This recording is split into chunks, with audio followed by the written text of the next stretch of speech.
My name is Rory Gilbert from Wrigley.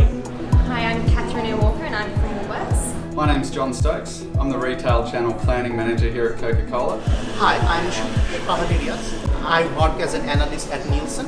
I'm Hattie Crawshaw from Campari Australia. My name is Brooke Shearer. I'm from API Priceline. Hi everyone, I'm Catherine Walker from Woolworths. I'm a property graduate. I've never been let loose with one of these before, so hopefully it works. I'm doing my presentation on everyday low pricing and price discounting growth in the Australian grocery market. So I've broken up my presentation today into 3 sections. In the first section, I look at the evolution of the Australian grocery market from 2000 to today. Then in the second section, I draw a point of comparison with the UK market and the price war which eventuated there. And then in the third section, I make recommendations as to how the MSCs, Woolies and Coles, can trade out of a price war, move prices up, and my predictions as to whether I think a price war is likely to eventuate. So onto the first section. When we think about a retail market and how that value is shared, it's really shared between 3 key players: the supplier, the retailer, and the consumer. I think it's fair to say that in Australia, the retailers were holding a disproportionate share of that value. This led to sustained revenue growth and soaring share prices. Also of relevance is the fact that the Australian grocery EBIT margins were 50 basis points higher than the global average. However, all this changed when Aldi emerged. They're a no-frills retailer, and as a discounter, they have a 9% cost of doing business advantage compared to a traditional retailer. And what we saw from 2006 to 2016 was their market share increasing. So the blue line is representing Aldi, and we can see a 9% increase in market share over that time period. So in response to Aldi stealing customer base, Woolies and Coles decided to compete head-on with Aldi, and they did this by competing on price. So we started to see a higher prevalence of everyday low prices. On to section 2. So what was happening in the Australian market was quite similar to what occurred in the UK market, which led me to look at that market a little more closely. So just as Aldi entered Australia and created unrest in the UK, Aldi and Lidl entered the market and disrupted the big 4 retailers there: Tesco, Sainsbury's, Asda and Morrisons. In response to Aldi and Lidl's emergence, they started to compete heavily on price. Suffice to say that by the end of 2014, each of the big 4 retailers had announced significant investment into prices. I should also point out they're engaging in more creative things such as price matches with one another as well. Okay, so while consumers are loving the lower prices, the shareholders certainly aren't enjoying their tanking share price.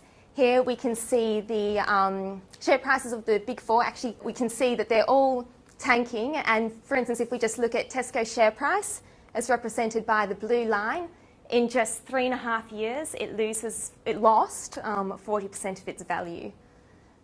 So when we think about a price war and engaging in one, it seems quite irrational behaviour. However, game theory argues that it is precisely the rationality of the retailers which leads them down the path of a price war. So I came up with 4 recommendations I think the Australian MSCs can take in order to restore prices.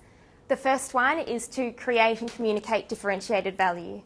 What the MSCs really need to do short term is to distill their own value propositions. So they need to determine what it is that makes them different and why consumers should shop with them. That's short term. In the long term, they need to innovate to create value that customers are willing to pay for into the future. The second recommendation is to develop a well-structured above-the-line program. What they need to do is to become more disciplined, and they can do this in 2 ways. First, they need to be more analytical in their approach to a promotional campaign, and they really need to understand the revenue EBIT trade-off of every given campaign. The third recommendation is to introduce more below-the-line promotions. So Woolies and Coles gather rich data from their consumers through their loyalty program, and this data allows them to do many things, one of which is to separate the customer base between those customers who are more price conscious on a given product and those consumers who are happy to pay the shelf price. The fourth and final recommendation is somewhat cynical, but I believe nonetheless still important, and that's the need to cooperate on price. So Woolies and Coles have the advantage of seeing what happened in the UK market, and I would hope would be keen to avoid what occurred there.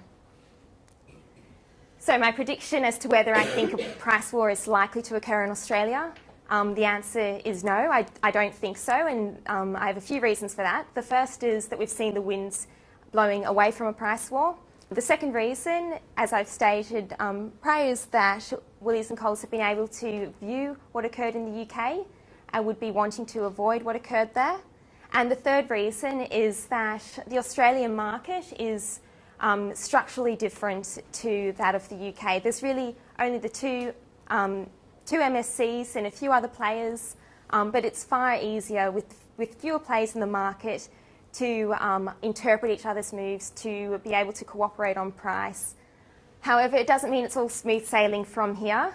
Just as Aldi entered the market and created unrest, there's more disruption to occur, with Lidl entering in at the bottom and David Jones with their food halls poised to enter at the top, and of course the American giant Amazon destined for Australian shores shortly. It's always hard to determine. I was feeling a little apprehensive, but it was a tough crowd. The crowd was great. Hopefully it did all right.